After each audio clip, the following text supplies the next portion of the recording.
So,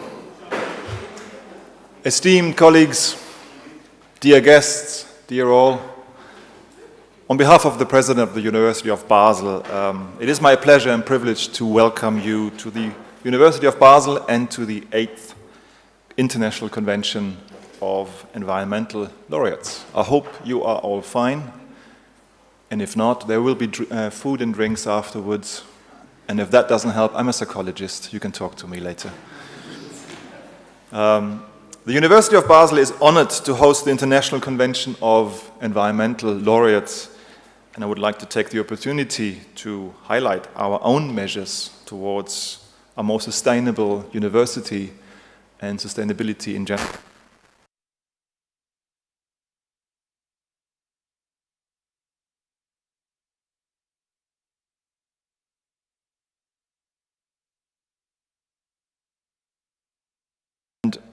Having been the leading house in the SEC CREST, which stands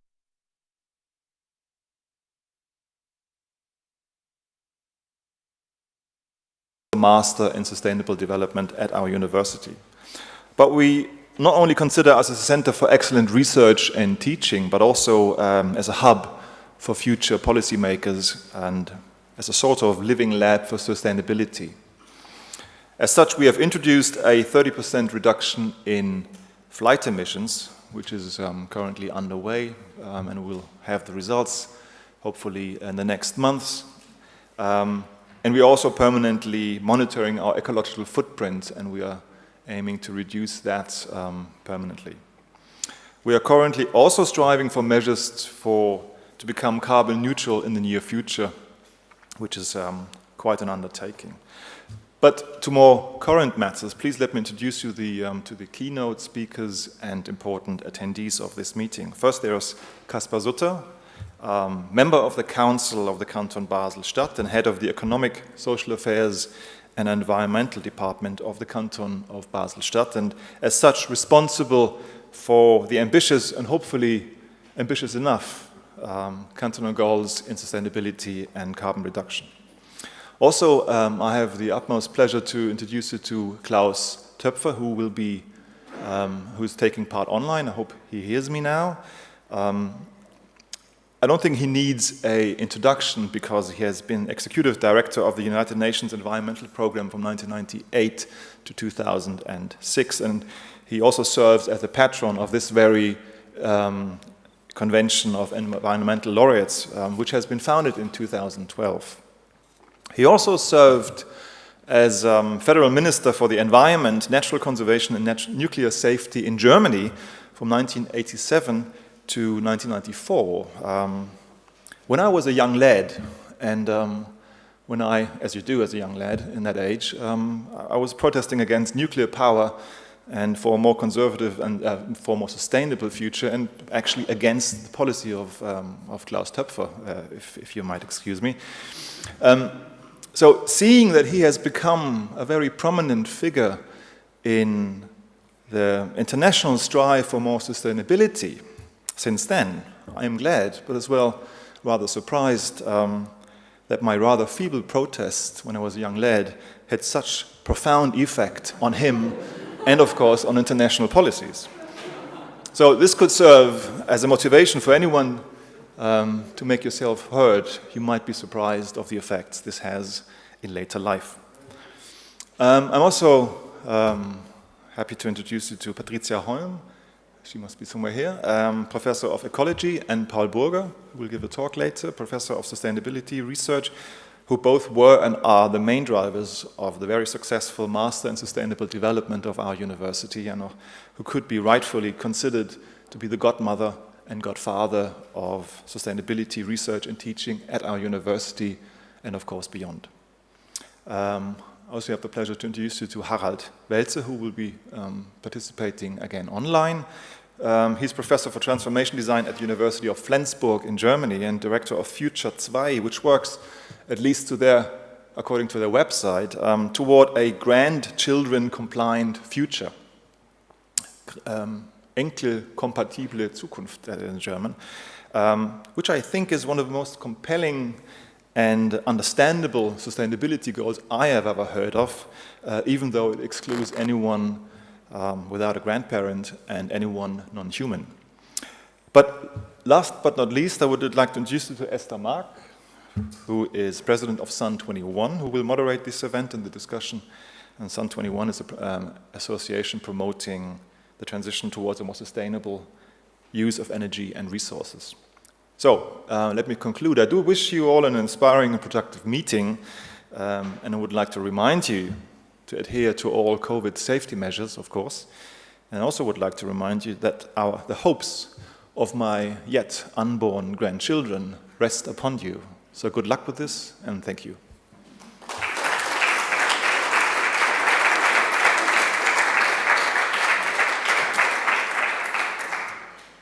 Thank you, Professor Jens Gaab, for your warm welcome at the University of Basel. Jens Gaab is, as we heard, the delegate for sustainability of our host of the University of Basel. He's a professor for clinical psychology and psychotherapy. And if he had already been here in Basel 25 years ago, I probably had studied psychology in Basel instead of emigrating to Zurich. But at that time, he was still in Trier, Germany. Symbolically, I want to thank you also with a small takeaway of natively grown wood, a cutting board with a sunflower, the symbol of Sun 21.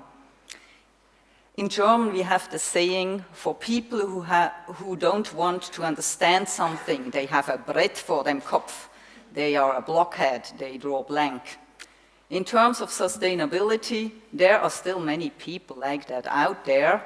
You, the ones here, are the opposite. That's why you get these cutting boards for the table and not for the head. Thank you, Jens Gaab. Thank you to the university. I will pass it over to you. Yeah, I now have the honor to welcome everybody online and live to the 8th International Convention of Environment Laureates ICEL, to the first convention in Basel, Switzerland. I welcome you in the name of Sun 21, who is the new host of this already established event. We are proud to present you this evening notable personalities who are actively engaged in the matter of our environment and therefore largely acknowledged. Basel itself is well known for its efforts to play in the first league in the area of sustainability. But we always want to improve more, and therefore we are happy that today, during the workshops, we could learn a lot from all the prize winners who attended and are still with us online. The Convention of Environment Laureates is embedded in the other big event Sun 21 is organizing, in the Zukunftskonvent Biennale, literally translated Intention Future Biennial. The ZZB, the Zukunftskonvent Biennale, focus on visible, perceptible, touchable, tangible and experiential examples of new and more sustainable forms of living. This year under the theme of Life, Work, Living, Effects on 2030 Climate Targets. The convention is a part of it, but the convention stands for itself. The ZZB addresses a broad public. By the ZZB, we want to reach people who are not already engaged in the environmental questions. The convention is more addressed to experts like you, to people who are yet engaged in the core question of our planet. How do we preserve it as beautifully as it still is for the next generations? This is also the core issue of Sun 21. Sun 21 was founded 22 years ago by activists who were aware of and concerned about the energetical situation. It developed into an organization organizing and empowering events around CO2 reduction, sufficiency, energy, and resources. Me, Esther Mark, I'm the third president of Sun 21 for the last 9 years. Personally, I am based in green politics and, as I said, psychology and writing.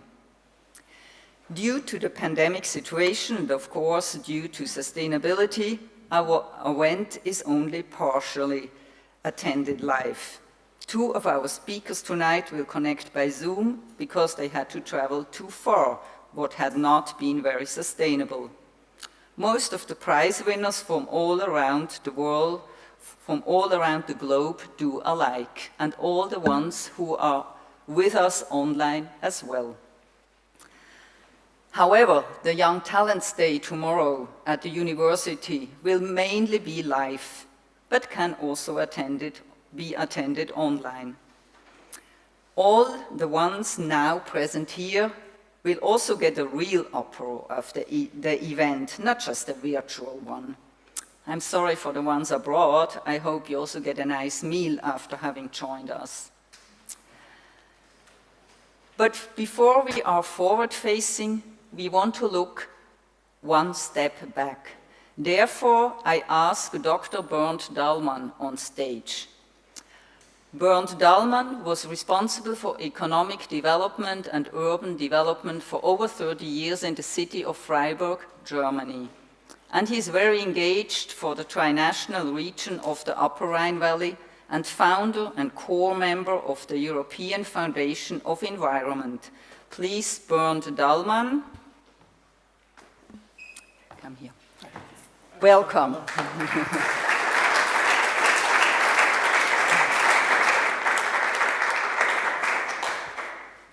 We have to show people who you are. Okay, yeah, that's me, and that's you. Okay. Bernd Dalman, how did you come up with this, let's name it, quite courageous and daring idea to found a convention for international environmental prize winners? How did you come up with it? Well, Esther, first, thank you very much for arranging this event. And well, the idea was pretty easy. I was in charge of economic development in Freiburg for 35 years, and one of our points was to create a green city, not only in marketing but also in doing. And as you know, there were many political measures to be a green city. And but I have to say, I'm very proud to say, one of the main things that Freiburg got a green city in Germany came from Basel. And it was about 25 years ago, it was the Regiokarte, the bus ticket for the region. And it came from Freiburg, from Basel, was overtaken to Freiburg. And that was one of the very important parts that Freiburg got a green city. The other point was easy. Green city means green measures, and the other point is I had a look at the Nobel Prize winners, and I realized there is no Nobel Prize in sustainability. That makes sense, but there could be one. But on the other hand, Freiburg had 5 winners of the very high dotated German environmental prize, and 4 of them are here right now. Mr. Weizsäcker, Professor Grieshammer, Professor Luther, and Eike Weber. So 4 of the 5 prize winners are here, and to put them together was the idea to say, okay, we create the event.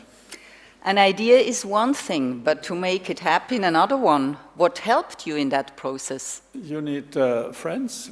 4 are here. More, Sigrid Janssen, 5th one. Peter Heller has been here. Frau Sonntag-O'Brien was the next one. She is known in Basel too. She worked for the Basel institutions. And then we had Klaus Tupver in the boat, And then we asked our mayor, there was a Green, Dieter Salomon, and then money is never the problem. You have to have an idea, and then we found it. Yeah, the idea, there are a lot less ideas than there's money. And so we founded a foundation, the European Environmental Foundation in Basel. And then we had such an institution, we had some people, and we had a goodwill of all the people. I will keep that in mind about the money, yeah? The political circumstances changed in Freiburg. Now you pass the stick on to Basel. We are grateful and honored that you did so, but what made you choose Basel? Well, in our core group, most of them are here tonight, we always had the idea that we did not only want to be the green city Freiburg, we wanted to be a green region. And as we are a tri-national region, we always thought of going to Strasbourg and going to Basel with a convent, even before this decision felt that you take it. And so it was the closest one, and we know that Basel and the Basel politics are green, very green-minded, and we thought it would be a very great development going from Freiburg to the next really big city of Basel, which has a higher internationality as Freiburg has.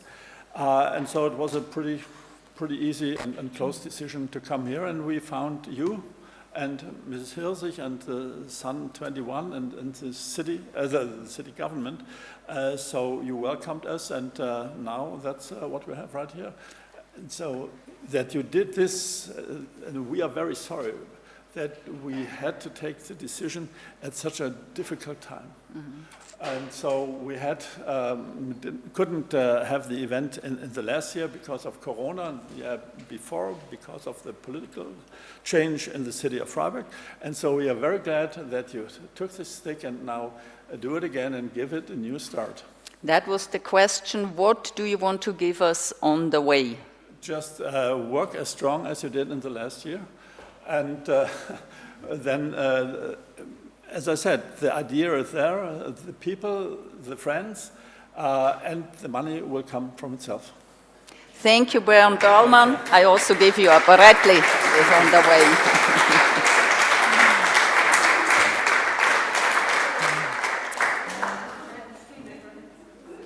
Now I want to ask Kaspar Sutter on stage. Kaspar Sutter is Government Councillor of Basel. He is responsible for the Department of Economics, Social Affairs and Environment. Kaspar Sutter will welcome the guests from all over the world in the name of the city of Basel. You will talk about what Basel will do in practice for rapid CO2 reduction. Please, Kaspar Sutter.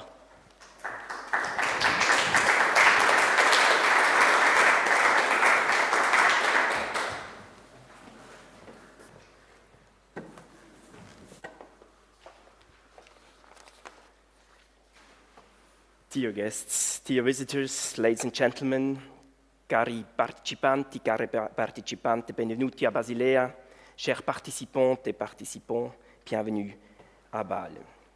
On behalf of the government of the Canton of Basel City, I warmly welcome you here on site or at home behind the computers here at this Congress in Basel. As a Governing Council and responsible for economic and environmental, I warmly welcome you, and it's a great honor for me to be together with you tonight. Our city is known for its museum, for its art fair, Art Basel, which will take place. So we've got an international appeal also with our big pharmaceutical companies we're hosting here, or our close neighborhood to our neighbor countries, Germany and France. In other words, Basel has a long tradition and a lot of practice to receiving international guests. And so it's very nice to have you here. Unfortunately, not everybody on site, but quite a lot of people here in this room. After having held this Congress 4 times at Freiburg, our neighbor city in Germany, we are very pleased that now this event will take place here in Basel, and starting for also for the future. In a way, this marks also the return of this Congress to its roots. 10 years ago, as we heard, the organizer of the Congress, the European Environmental Foundation, was founded here in Basel.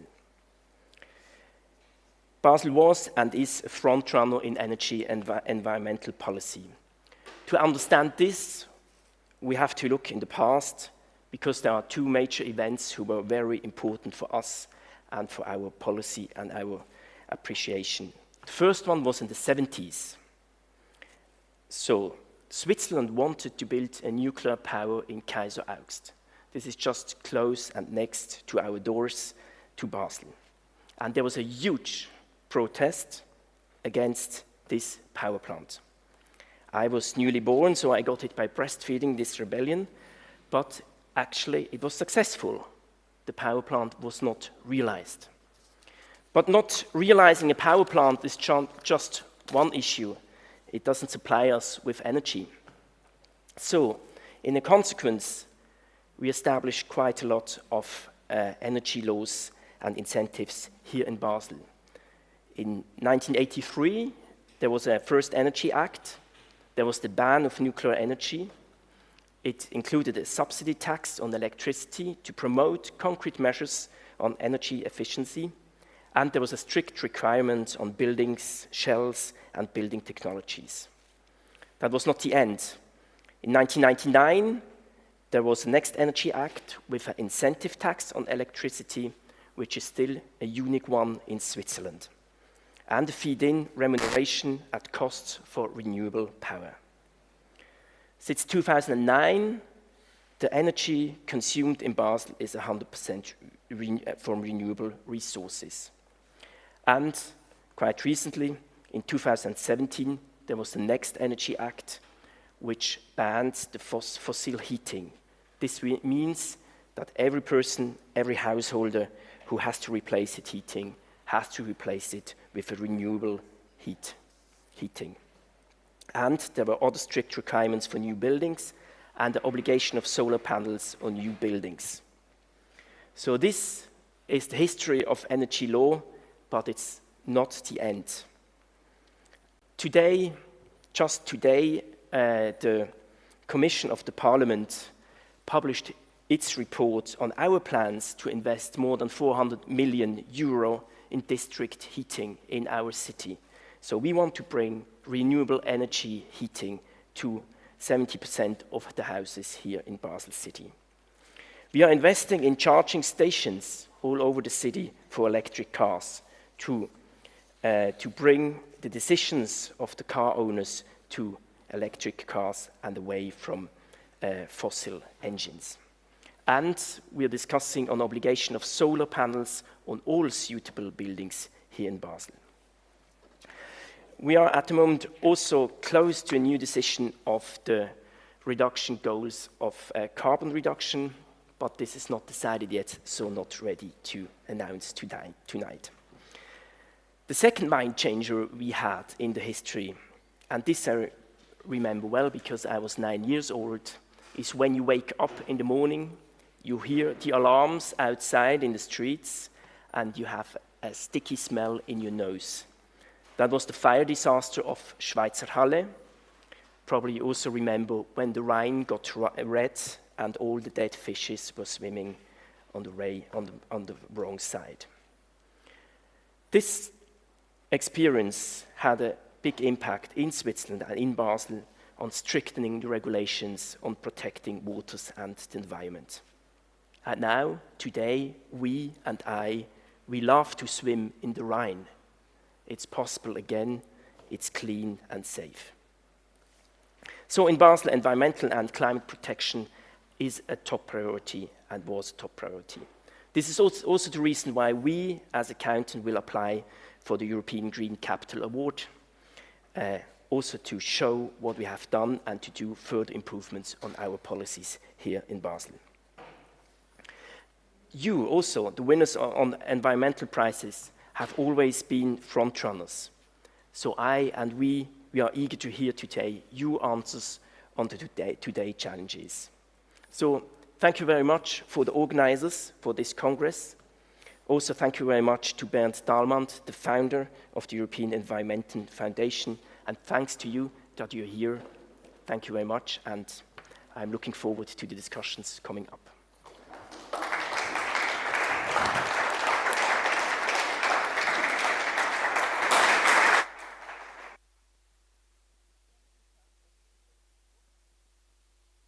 Thank you, Kaspar Sutter. We are very grateful that you and the city of Basel support this event morally and financially. That's why I also want to hand you over as Kuchibrätli.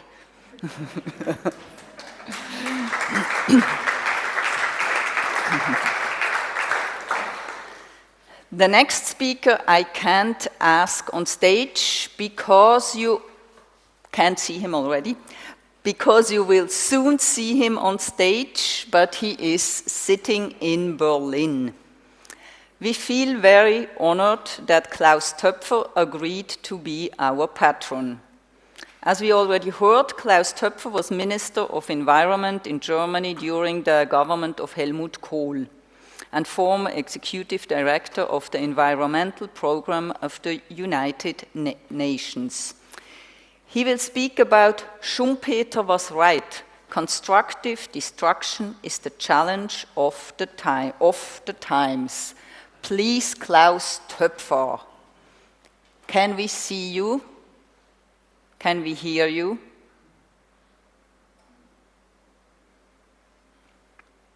Me yes, too. Wonderfully. Yeah, welcome, Klaus Tupver.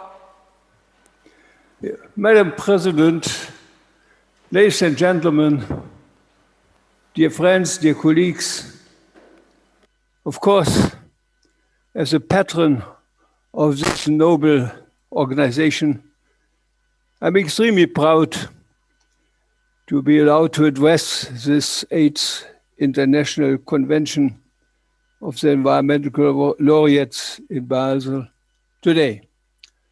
It's quite a drama that due to the pandemic, it's not possible to be with you as well, but it's also a good reason to be in line with the need of environment protection and to decrease our CO2 footprint by staying at home and seeing you only sitting in a nice hall, of course, quite convenient.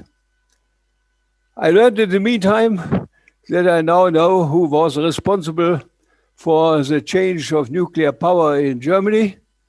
This is always helpful to learn. Thank you very much for this. Only to inform you, I also was the co-chair of this ethics commission in Germany who recommended to phase out nuclear power. And by the way, the next year, we will phase out the last nuclear power plant in Germany. We were looking forward to see the same structure in wonderful Switzerland as well soon. We are really living in a dramatic world, in a dramatic time. Mankind, without any doubt, reached central tipping points for the survival of mankind. We know it with climate, we see it with biodiversity, we are aware of the problems with water in quantitative and qualitative terms. We see it with food security, and we even see that health is very closely linked with the stability of nature. What we learned with the corona pandemic underlines this quite clearly. Therefore, the living conditions, even the survival of mankind, quite now, nearly 8 billion people living on this wonderful planet Earth are on stake. When I was born, we had only 2.5 billion people living on this Earth. Now we have 8 billion. In 80 years, yes, I'm an old man, but nevertheless, 80 years from 2.5 to 8 billion. And we see a huge social problem linked with those figures. The average per capita income in Germany is nearly by going to 50,000 US dollar.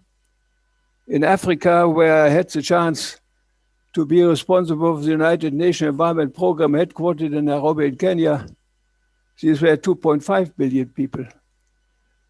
$2,000 per capita.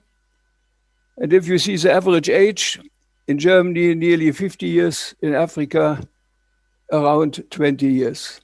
These are the challenges. We need a development always under the preconditions of globalization. And I believe that this is very often forgotten in a world where this is not a clear understanding that if we do our homework, things are gone. No, our homework is also going to the overall world. The globalization of all those problems are a must. Foreign policy is nearly over, but nobody believes. Quite on the contrary, we are going back in a world where America is first, and the next is first, and the third is first. They all are looking for their own considerations, being aware that all what we have to do, it mentioned some of those topics, need a global solution, need global cooperation, especially also in the social dimension. And therefore, I want to put this on the beginning of my little contribution. 10 minutes or 50 minutes cannot change the world, but I want to bring at least some central point to your discussion. These are the social considerations globally, but also within our societies. If you see this development in the so-called developed world, the diversion in the societal structure, then you know that we have to do a lot to integrate those topics and not to separate them. When I mentioned Schumpeter, I believe it is very necessary to say, if there are really danger for survival of mankind, you cannot make only marginal changes. You must have an abrupt situation. We learned this again and again. If you don't do this, you are also losing the economic consideration, the economic perspective for the future. And therefore, to make really a new start seems me to be extremely important to overcome the mentioned topic. Mankind, the world is now confronted with a mankind who is a quasi-geological force, as we mentioned it in the one or the other publication. And if it was then concentrated in this wonderful little contribution of Paul Crutzen in Nature 2002, the geology of mankind. We are not any longer living in the Holocene, not in a natural age epoch. No, we are living in a man-made age, in an Anthropocene, and we must be aware that all the developments we are confronted with now are directly or indirectly coming from mankind, and to be very clear, to come mainly from 25% of the so-called rich people in the world. Therefore, we have to be radical in the solution and not only marginal, knowing that we need, of course, a transition period to bring the people with us and not against those who are changing.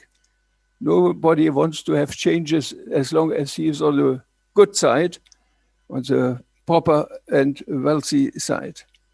The Anthropocene, we quite brutally learned, we are heavily substituting and underlining what we call the welfare, the prosperity.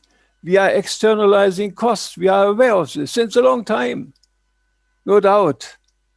We are externalizing, and therefore we are lying with regard to the reason of our welfare. But the costs are not going away.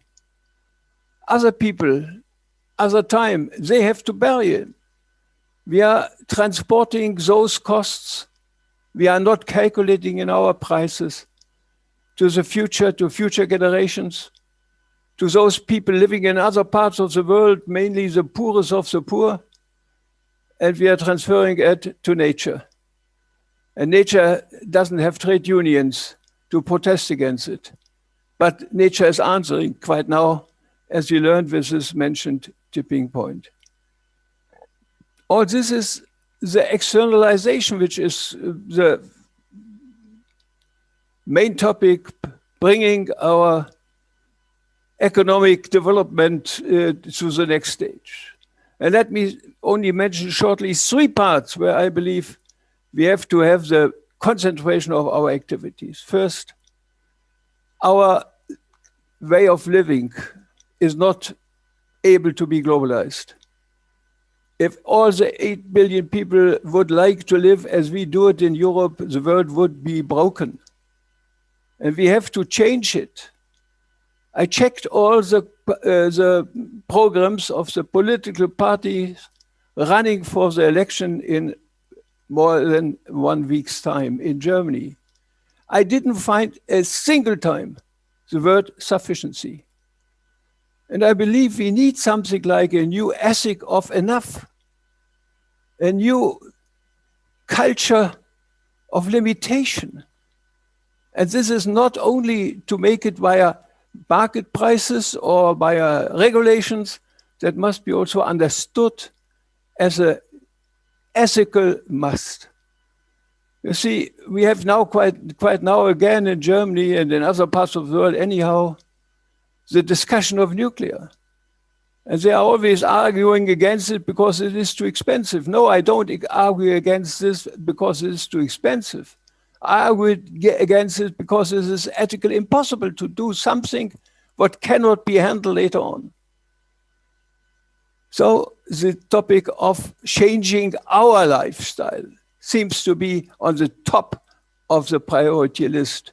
The second, yes, we need also in the future progress in technologies. We will decode and demantle nature in its structure deeper and deeper.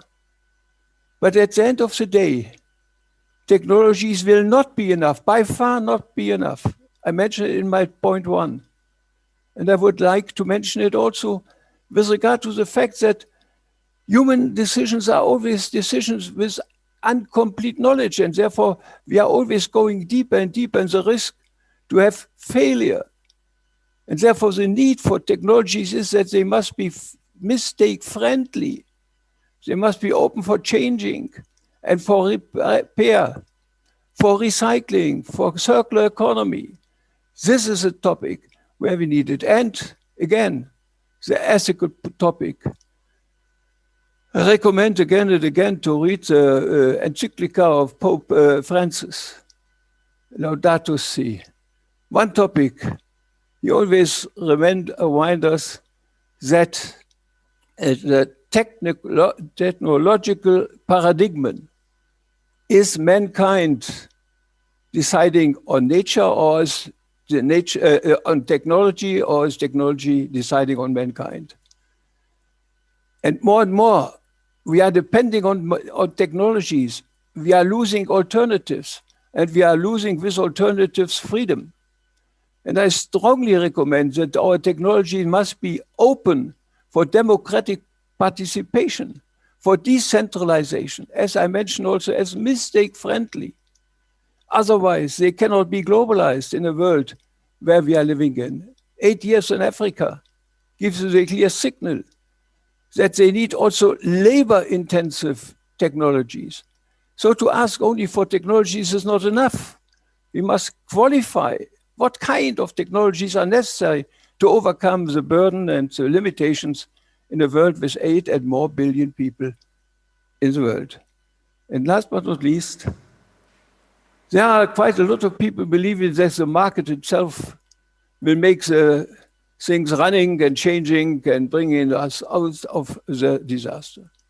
Yes, market economy has, without any doubt, an obligation to make the best allocation of resources. We know it is, in lots of cases, is a majority better than the detailed planning procedures we learned in other systems in organizing our nations. If this is the case, nevertheless, quite the contrary, as a precondition for markets, we need a legal structure. I'm arguing intensively for this legal structure. And then, in this structure, there might be also the market making the best solution, being maybe also the price structure. But to start with prices and believe that we are solving the problems via the prices seems to be me a dream. And a dream in those days is really life-threatening.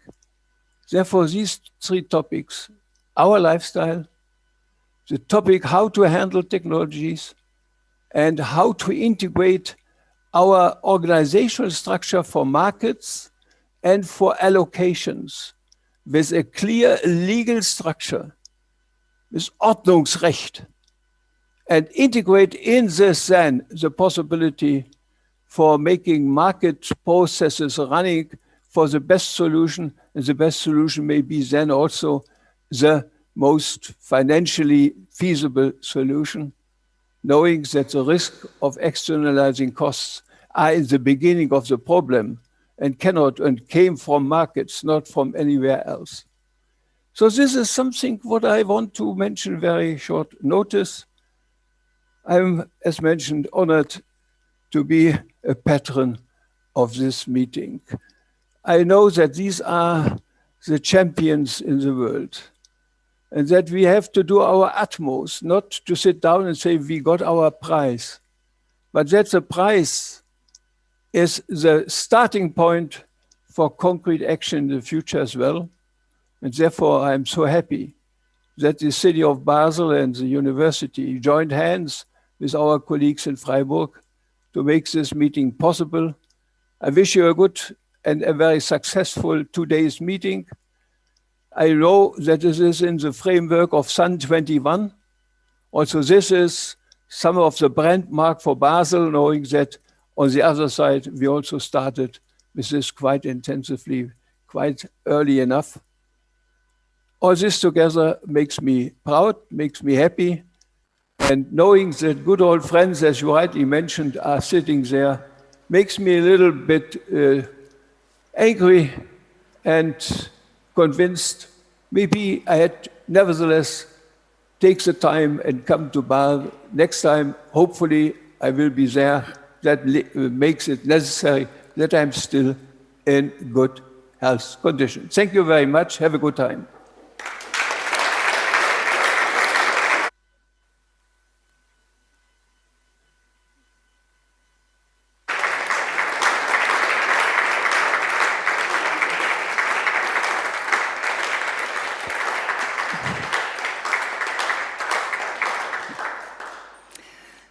Thank you very much, Klaus Tupver, for your ongoing engagement in the ECEL and in the core questions. The next speaker, again, I can ask on stage personally. It is Professor Paul Burger. He is our domestic specialist on, and Sun 21 is happy to have already a long-term relationship with him. Paul Burger is Professor of Sustainability at the University of Basel, and he is the head of the Upper Rhine Cluster for Sustainability Research and head of the work package on behavior change of the CREST. So he is the specialist for the question what we really have to do in our heads, in our emotions and in our behavior in order to survive. He will talk about promising and questionable approaches of substantial behavior changes. Please, Paul Burger. Thank you very much. Dear colleagues, dear ladies and gentlemen, so I'm really pleased to be here and give a talk on the subject you see on the screen. So I would like to start with an anecdote because the canton councillor mentioned the nuclear power plant that was thought to be constructed in 1975, right here 20 kilometers from Basel. And he talked about the opposition. I was there, so I just left school. I was very young then, obviously, and I had nothing else to do than to go to the opposition, so to the place where this construction site thought then to become a nuclear power plant. I was 3 months on that place, and I was very concerned. I was very enthusiastic to make a better world. I still believe, despite a lot of problems we have a better world than in '75. But it was also fun, and that's an important component. It was also fun to be there during these 3 months. And this is a component I would like to emphasize a little bit today. I'm also looking at that page there, so I'm not sure whether my talk is really giving you something new, because my talk is exactly what is there on the third place.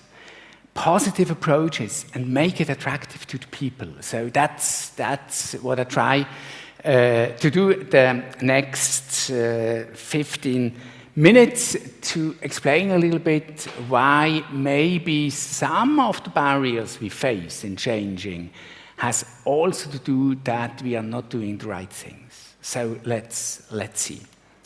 Does it work? Yes. So what is quite clear, and it has already been mentioned, or in '87, you can also already find it, Brundtland report, the famous statement that the Western lifestyles cannot be globally generalized. That's '87. We lost really a little bit time to change that, but it's even more demanding to change our lifestyle. So, and for sure, it's not only CO2. We should not only focus on CO2, but CO2 certainly is a really important story. Let's shortly have a look at figures. We have in Switzerland 4.4 ton CO2 emissions per capita, so already 5.5 if you include all CO2 equivalents. And that's an amazing story when you're looking at the grey emissions. So we are on 14 tons. You know, that's not really a big difference to the US. That's not really a big difference to the US. So, and this certainly has to do something with lifestyle. So what I want to point out, obviously, there is some tendency. There is some tendency to go down. But we do not have to look at the tendency to go down, but we have to go substantially down. And one of the really interesting, or not so promising as it looks like, fact is that when we are looking at the households, they are extremely inert. So we do not have much change on the household level so far in reducing energy consumption and in reducing resource consumption. And that's quite similar to Europe, so where this inertness of households regarding changing their lifestyles, regarding really substantially reducing energy and resource consumption. And so what I'm asking, I want to address is how to overcome that inertness. What are the really probably more important components that we haven't so far looked at? Okay, so let's first have a look at the classical view. So we are talking about energy demand. So then there is this overall energy demand, and in Switzerland, 28% for heat related to households, approximately 25% related to traffic, to transportation.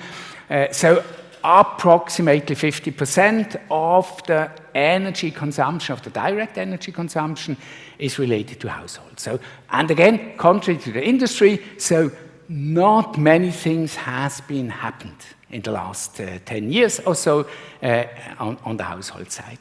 So, but here, you know, the focus then is we need to reduce energy consumption. So in Switzerland, there's a law, 43% until 2035. What I would like to address is whether this is, for sure, this is true on the aggregated level. When we are looking at a society, we need to do that, and that's the law. But how does it look like from an individual perspective, from a household perspective? Here, energy consumption is a little bit a more tricky thing. So, from a household perspective, you know, when you go to the gas station, you do not go for the gas station because you like to burn gas. You do not strive to have electricity because you want to have electricity. And it's the same with gas and so on. So the point from the perspective of households is that you use energy because there is a purpose you are looking for, you strive for.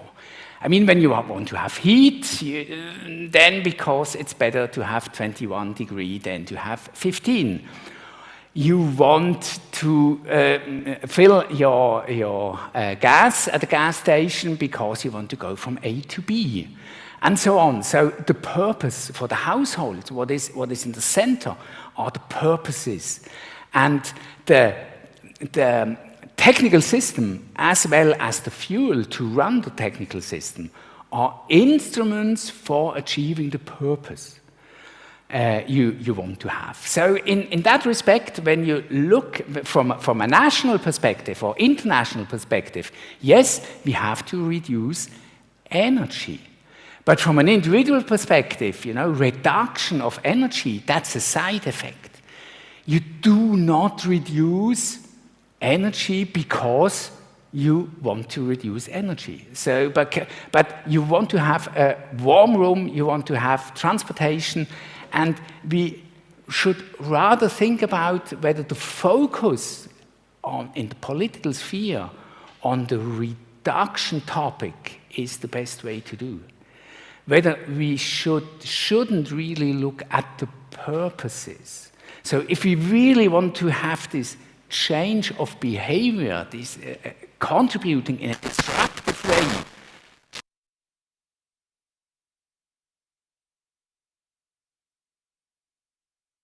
are probably more important from the household perspective. So let's simply, as a first step, there is a certain tension on the aggregated level. We want, of course, to reduce the energy consumption, and that's a goal. It's also a law in Switzerland, but not only in Switzerland. We want to reduce that.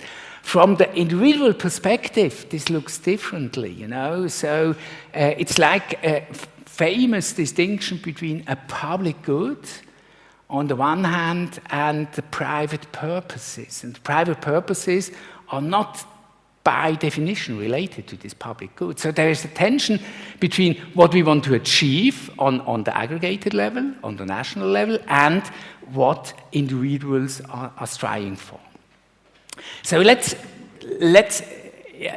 have a little bit closer look what is meant by that. So if energy consumption from the perspective of household is rather a consumption of energy services, then there are three fields to look at when you're talking about change of behavior.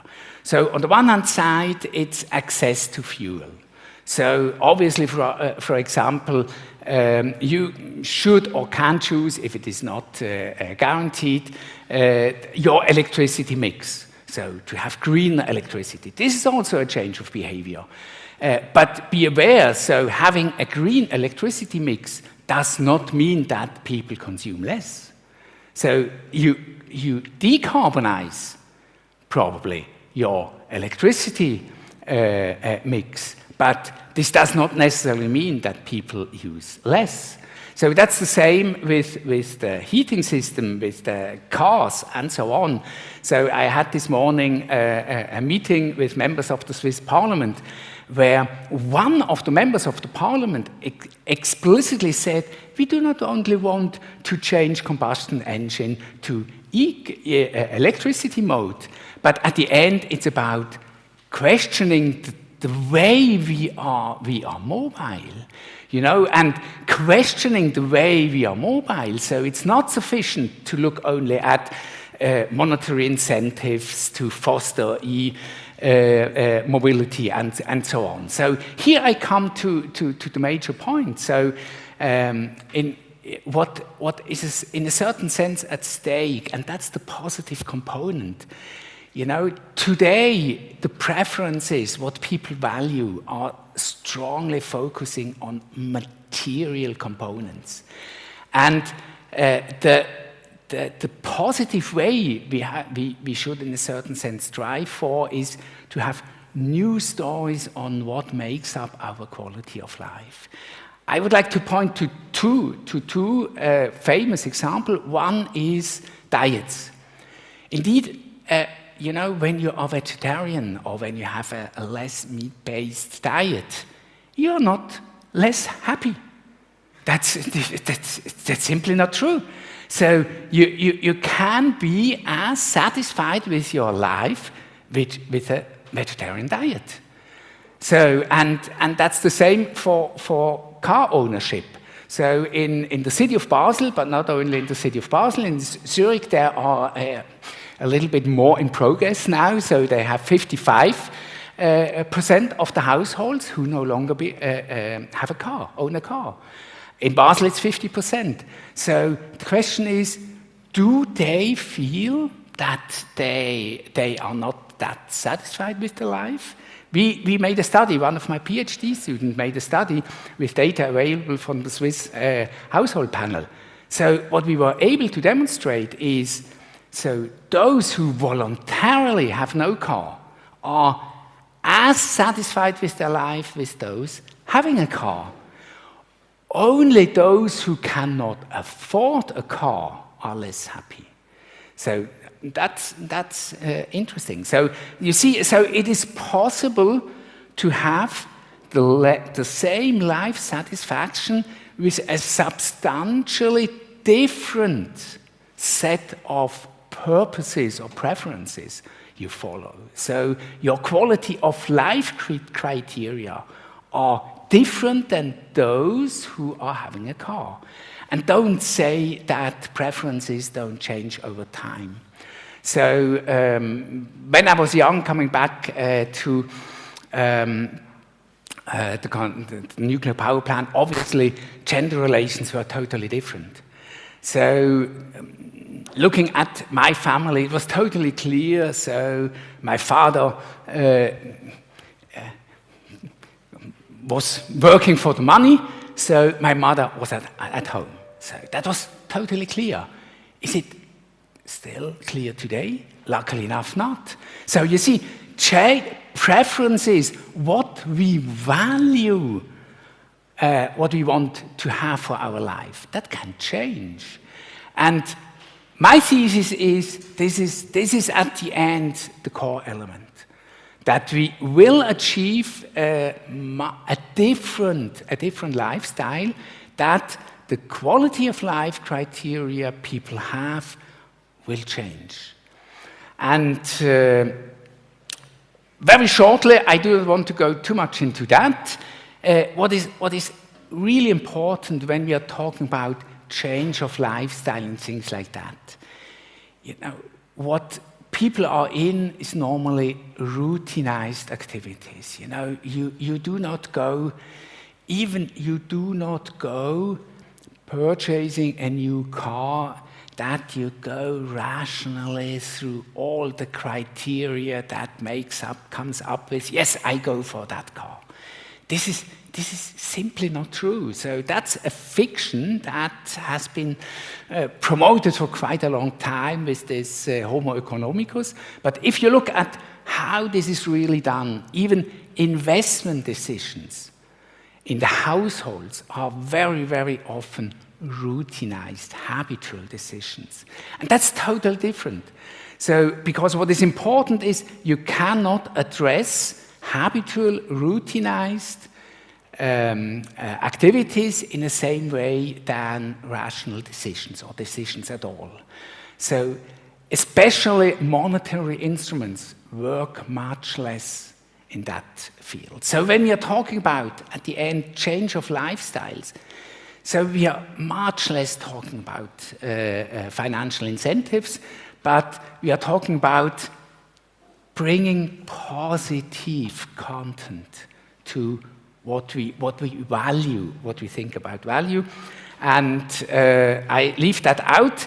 So to summarize a little bit, what is not so promising, what we have also really a lot of empirical evidence that it is not promising. That is this focus on saving. Because that brings up a I lose something story. Or you address only the 25% environmentally friendly people. So, but we need to address 100% of the population. So the focus, or the pure focus on saving is a story about losing something. And what we need is exactly that. We need stories about winning something. I have not a car, and I'm happy to not have a car. This is, for me, this is a quality of life element, not having a car. And this is the type of stories we, on the long run, need.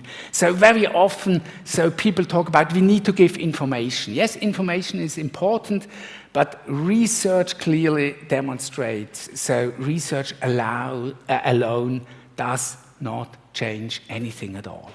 So there's a whole package. And I already mentioned a focus on monetary instruments. So yes, where it comes to investments, monetary instruments are important. Where it comes to change of lifestyles, monetary instruments won't do the story. So what are positive or what are more promising approaches? I already mentioned that. So positive stories on dematerialization of quality of life. And there are more. So on the European level, so there is this program of positive energy districts. And this is in many respects extremely interesting program, because here people are investors or communities are called not only to look at single houses, but to look at whole communities, whole settings. And there you should not only look at smart investments in terms of the according technological system, but it's pretty much about how people should live there. So what opportunity spaces they have to live a much more dematerialized life. So I invite you to have a look on the EU website on positive energy districts and the different already existing examples on that field. So we did, and that's to close. So this is a paper currently under review. So we tried to model Switzerland 2050. We also looked a little bit at technology and at the energy things, but we looked at social components, we looked at the structure of the economy, we looked at the political structure, and here are some of the features that are necessary. So we got out 8 million scenarios. We only had five with that fulfills 2 requirements. So the CO2 goals, the Paris CO2 goals achieved, and life satisfaction has not declined. So this were the 2 conditions. And what you see is exactly dematerialization of quality of life as an important component. What you see is lesser inequality as an important component. A stronger share of non-formal, so today one would say not non-paid labor. So an increasing conversion of working and living, that's obviously related to mobility. So a service-oriented economy, and the mobility mix in our scenario is a mix of automated taxi driver in combination with public transportation. No individual car ownership then. You know, that's really a major change of lifestyle then. Thank you very much.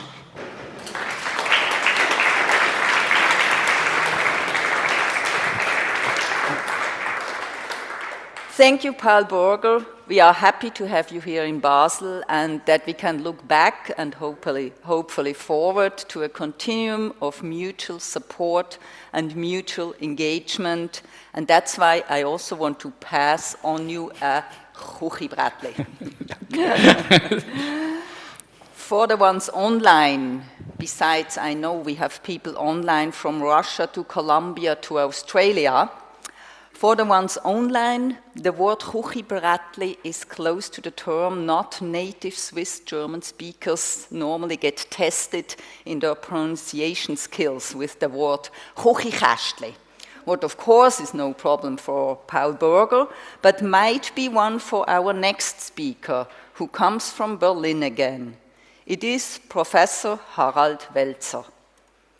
Harald Weltzer is director of Future 2, Stiftung Zukunftsfähigkeit Berlin.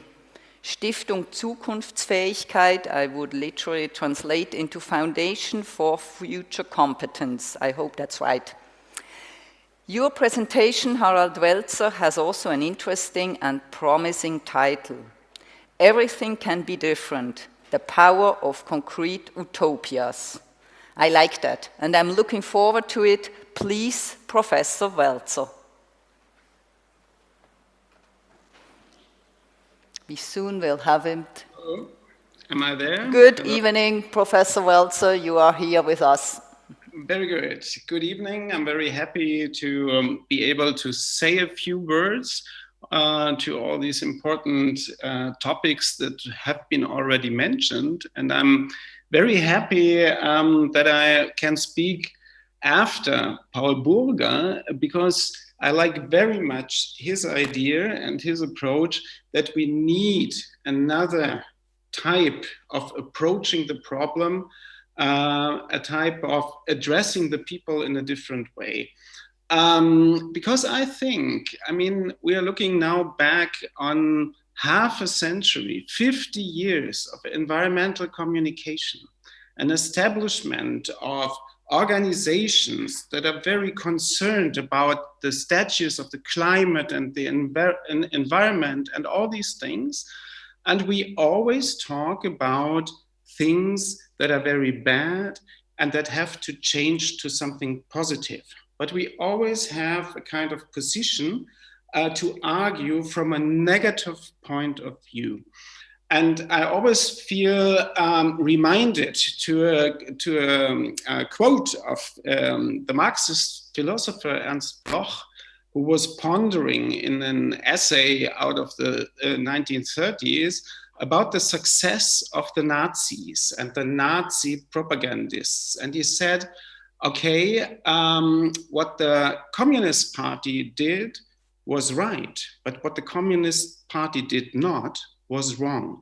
And I think what we do in our mode of addressing the public and making or developing ideas how to change the world, we do very much the same, because what we do is right in talking about what the problems are, but it is wrong that we not talk about what the perspectives are, what the chances are, what the enhancement of, to quote Paul Burger, the quality of life might be if we start to change it. And from a psychological point of view, this doesn't make any sense, because people don't want to change things because of negative reasons. They like to change things if they can develop a better perspective. something that might be interesting or might be even funny for them, which is also a great deficit of our way to address and communicate environmental problems, because this is also, you know, so Protestant, moralistic, without any kind of irony and things. But life of humans is also interesting because things can be funny and it can be fun to live and not a burden all the time. And I think in this way, we should address the topic totally different. And we did this with this foundation Futur 2 in English, the second future. And we invented this name for this foundation because humans have a really interesting, spectacular capacity. And this is to think in the mode of the second future, which means to imagine a status far in the distant future and to put yourself into this future picture, and then looking back out of the future to the contemporary situation, and then reconstruct the way how it was possible to come into this imagined future. This is the mode how to approach new ideas, and only humans can do this. And this is really something very, very strong. And then we thought, okay, second future is a very good idea, but where to find the contents for this second future? And then we thought, okay, we as Germans, because this is a German foundation, we as Germans, as well as the Swiss people, and as well as all inhabitants of democratic free societies, live under conditions where they can act. It is possible to act. There's room to maneuver. Not for everybody in the same range, but free people can do things. This was one thing that is really interesting and important when we want to change things, to look at the room to maneuver that people de facto have. So we get rid of these questions, oh, it's all so complicated. Oh, the whole humankind has a huge problem. No, we have to look what individual concrete people or concrete companies or societies can do.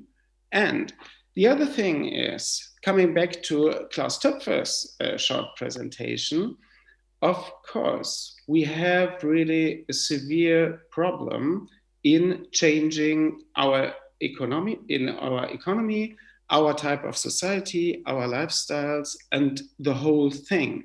But we don't know, in fact, how a modern sustainable society would look like. This means we have no master plan for it, and we don't accept of technological strategies. We have no societal and political and psychological concepts of another type of society that we need. And then we thought, while founding this little foundation, that we have a lot of active people in our societies who do very interesting things, like developing strategies of running a company or making a different type of household or organizing different types of housing and living. And if we look at these real experiments that already take place, we learn a lot of utopian modes of making a living, making economies and things like that, and always have the effect of sustainable ways of dealing with resources and things like that. So then we decided, okay, the only thing that we have to do now is collecting stories about people who do things that might be really useful on our path to a sustainable society. And these stories that we collected up to now, like a few hundred stories nationally and internationally, are not scientific essays or papers. We are not collecting data, but we tell stories about people who do things that will be needed in the future, and that will be needed to have a combination of concrete things that give us an idea how a future sustainable society look like. And as these are stories and not scientific papers, we hope they are interesting. That means these are stories about people who do interesting things, who are confronted, of course, with difficulties, who overcome these difficulties, who can tell interesting stories about themselves. And this is the whole idea, to add something to our conventional way of addressing the problems, that we are able to tell positive stories about what can be done to achieve a better future. And this is really important, because the success of this very little foundation, I mean, this is really a small enterprise consisting of just a few people with almost no money. And I found it very interesting, the statement from the chairman, that you only have 2 ideas and money comes by itself. I can say we have a total different experience. We have a lot of beautiful ideas and no money, but it doesn't matter. The ideas are important anyway.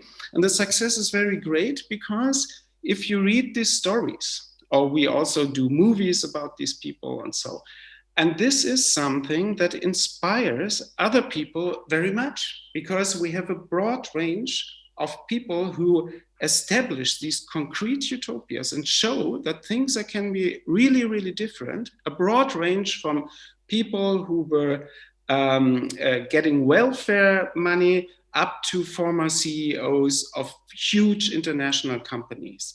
So, and if you look at these stories, you will see, okay, if these people can do it, I can do it too. So it's inspiring.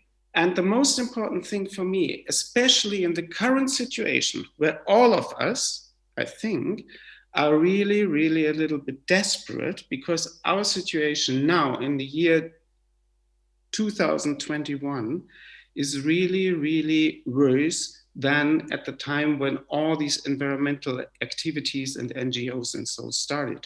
We now have all these anniversaries from Greenpeace, from Limits to Growth, from a lot of foundations and things like that. But the total situation is in many respects really worse than half a century ago. And therefore, I think it's extremely necessary to turn the whole communication into a totally different mode and withdraw from all these negative and alarmistic stories.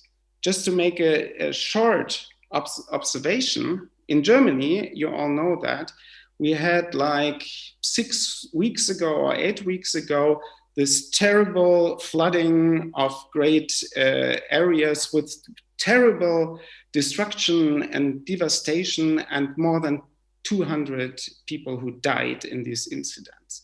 And from a traditional point of view, what I would call, I don't know the English word for this, eine Verelendungstheorie, where people always thought, okay, climate change is something that is in the future, therefore people don't care about changing their behavior, but as soon as the results of climate change will be part of life experience, they start to change. No, absolutely wrong. Because if things get difficult, people would stick to their conventions, to their routines, to their wishes that everything stays the same and not the opposite. So it is not very intelligent to always keep to this alarmistic type of talking about these issues, but to talk about things that are really possible. And if you have this collection of things where you can look at and see, aha, this can be done, like the superblocks in Barcelona, like the city of Pontevedra in Galicia, in northern Spain, a city without cars. If you go to Copenhagen, or if you look at Basel in some parts, or if you look at social projects like the Zurich City Card in Zurich that gives the opportunity for people who have no legal status to be integrated in the city and participate from all the common goods and things like that, you have really a lot of positive examples what can be done. And I think if we address people in this way, we will have much more engagement in this type of things, or in the idea that things can be really changed, because people feel in the moment exactly that our type of running an economy, proceeding with our type of consumer society, of being number one in the world, is not really fitting the situation anymore. So people are afraid that things fall apart, and they search for positive perspectives. It is also something very interesting. Klaus Tupver mentioned that we are just in the election phase in Germany, that no party has any kind of positive outlook for the future. It's really interesting. It's all very concentrated in changing nothing, keeping things as they are. But the audience feels, the people feel that this won't work. It's not sufficient. So there is a kind of momentum and openness for ideas, but not abstract ideas and not scientific concepts and no data about CO2 emissions or CO2 prices, but something what can be concretely done. And I think this is quite interesting if we focus on these things. And this is then very much in line what Paul Burger said. If what we know from diffusion research, how new inventions are taken over by ordinary people, we know exactly that it's never the moralistic or counted outcome of these things, but people use a public transport system if this transport system is good. And then they might be happy that it's also more sustainable than using a private car. But this is what we know. So, to my opinion, a car-free city would be also very good if we hadn't climate change at all. And this is the perspective that we need to establish, that we can do things without negative arguments, because we can and not we must. And this whole way of communicating our problems in the mode of, okay, our world would be very fine, but unfortunately we must change things because there's this negative environmental development, there's climate change, is completely over. And therefore, I think we have to focus on concrete utopias that are existing and give people perspectives to act in a concrete and sometimes funny way. Thank you very much.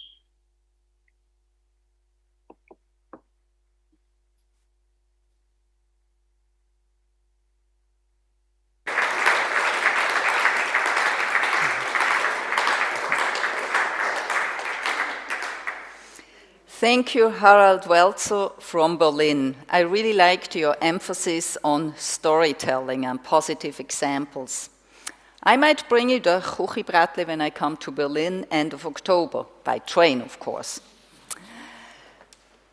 Before we come to an end, I have some big thank yous. My first thank you goes to the organization team Petra Hirsig and Desiree Forni. Desiree Forni has supported the whole process in administration.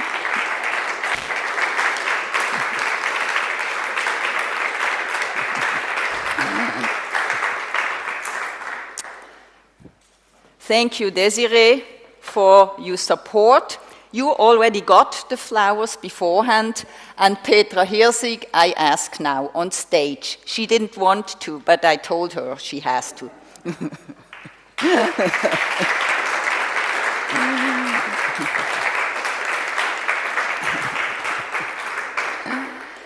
Petra, of course, I want to hand you over some flowers, But the important thing is this envelope, and it is a voucher for 3 nights in a beautifully restored castle at the Lake Constance, the Schloss Warteck. It is a beer hotel, and the name of the package is called Recovery Days. I think you should use them immediately, and we promise we won't call you in the meanwhile. Thank you, Petra.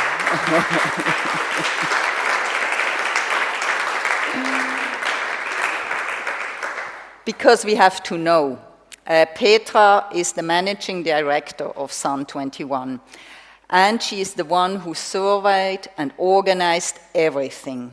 Despite all challenges and obstacles, you remained optimistic, calm, and you never lost your nerves. What's actually quite amazing, bearing in mind all your tasks. You made our event come true. Thank you, Petra.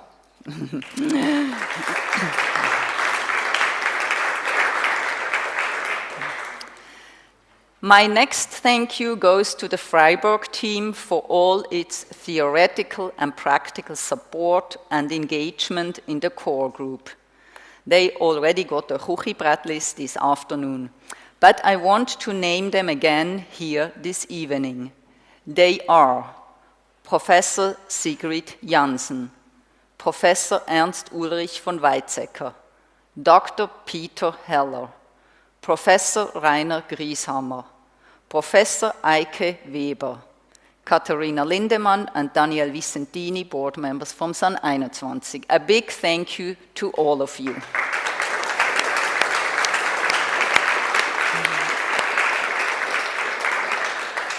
And special thanks to Bernd Dalman, who had the idea and got the whole process started and gave us the stick, or passed the stick over to Basel.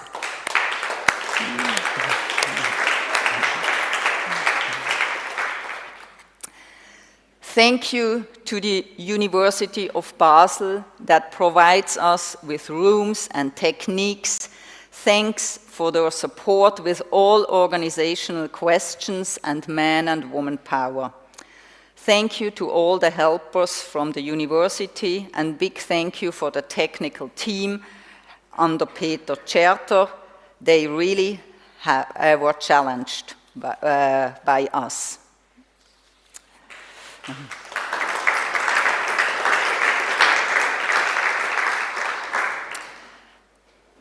Special thank you also to our sponsors, to the City of Basel with its Congress promotion. And if you are interested in further events of the ZZB the next 2 days, you find them under zielzukunft.ch/events. And to remember that on your way out, that you should go there, everybody has the chance to grab one of these beautiful sunflowers you will find in one of the big pots. The sunflowers that are the symbol of Sun 21. The ones present here will afterwards meet and greet with savory seasonal dishes. And since we have all the 3G certificate, we can officially eat and greet and talk and stroll around without masks in the apéro area. And I myself want to end this evening's presentation with the calls we discussed and agreed in today, and with my own words of hope and vision, more poem-like than scientific. It is the unconventional call the convention will send out to the world. We, environmental laureates from all over the world, assembled for Sun 21 here in Basel, like to express our profound concern about the increasing imminent threats to the global environment, especially for our climate and biological diversity. We urgently demand that climate and biological diversity protection is made a high priority in all countries. This decade will give us the last chance to avoid passing disastrous tipping points, beyond which the world is in danger of changing irreversibly into a biological, impoverished hothouse Earth. This will be catastrophic for peace and security, health, well-being, rights, and opportunities of present and future generations. We are convinced that the protection of climate and biological diversity should not longer be seen as a burden for the economy, but rather provides numerous economic and social opportunities. We ask for legislation making ecocide a criminal offense to the national level and at the International Court of Justice. The Convention feels that our desire for protection of the Earth is well expressed in a poetic way by my words of the poem, "The World I Want to Live In." I only read you the first and the last stanza. The rest you can hear in the last event of the ZZB on Sunday in Bubendorf at the event Word for Word. First stanza. The world I want to live in smells like an early morning, fresh and new. It smells like green apples and sun-dried laundry, like lavender, vanilla, and canela. It smells of drying hay and earth after rain. It smells like sap in a needlewood. It reminds me of a happy childhood. It triggers my olfactory memory, a breeze of jasmine and amber, the perfume of my first love. The air carries an odor of herbs and a hint of pine. The world I want to live in evokes a feeling of freshness and fragrance. Therefore, we reduce all the emissions of factories and vehicles. Therefore, we abolish all gasoline engines. Therefore, everybody stops peeing in dark corners. Therefore, we take care for sanitation everywhere. Therefore, we purify all polluted waters and let them flow freshly and freely. Therefore, flying becomes rare and expensive and not on kerosene. Therefore, we filter all fumes and dusts. In the world I want to live in, the air is clean, the sky is clear, and I can see the stars. Last stanza, climate climax. The world I presently live in is hot and cold and hot and cold and hot and cold, and wet and dry and wet and dry and wet and dry. The world I presently live in becomes hotter and colder and wetter and drier. The world I want to live in is warm and nice and moderate. Woods are growing, crops are growing, and even glaciers are growing. There is an adequate amount of sun and rain and wind and snow. There is enough sun to grow and to empower everything everywhere. There is enough rain to water and to empower everything everywhere. Therefore, we reduce CO2 to net zero as soon as we can, in traffic, in heating, in cooling, in producing, in agriculture, and in financing. All countries reduce CO2 to net zero as soon as they can, in traffic, in heating, in cooling, in producing, in agriculture, and in financing. Therefore, we only use renewable energies anymore. Therefore, we insulate and isolate. Therefore, we internalize the principle of cradle to cradle. Therefore, we have a lot to do. Everybody has a lot to do. And we do it. We just do it. Thank you.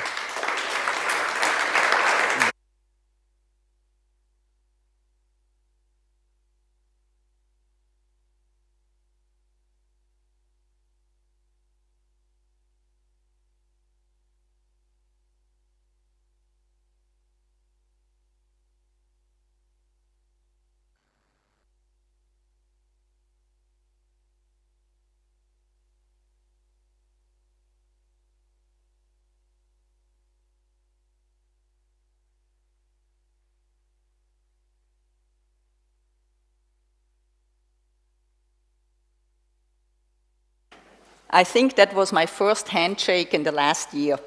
Thank you. And now the ones here present, we have our apéro outside.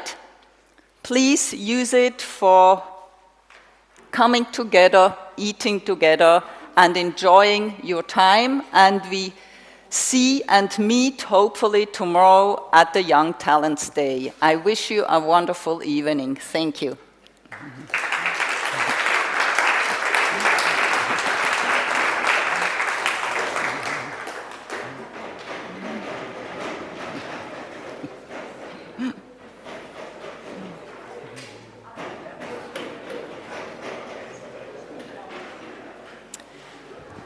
We can be without masks.